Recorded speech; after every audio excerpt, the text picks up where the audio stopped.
God's no is a blessing. Sa 2 Kings chapter 2, makikita po natin doon na itong si Elijah at si Elisha ay naglalakad. At ito po ang nangyari, na magandang istorya nito. Ang sabi, patuloy silang nag-uusap, si Elijah at si Elisha, habang naglalakad.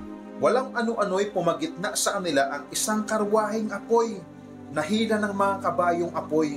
Nagkahiwalay sila at si Elias ay iniakyat sa langit sa pamamagitan ng ipo-ipo. Si Elijah po ay hindi nakaranas ng kamatayan.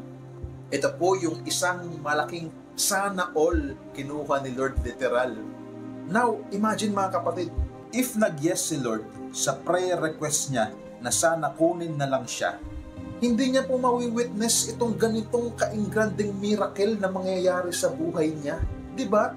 Imagine that blessing that he could have missed kung nag-yes si Lord sa prayer niya na kunin na lang siya. Diba? Kaya kapatid, keep in mind, kung nag-no si Lord sa'yo, kung nag-no si Lord sa hinihiling mo, that doesn't mean na nireject ka niya. No, hindi po ganun yun.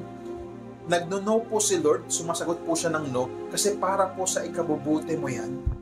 Dahil sure na sure po ako na mas maganda yung plano niya. Hindi mo lang yan nakikita sa ngayon. Okay? Kaya have faith and put your hope and trust in the Lord. Okay? God bless.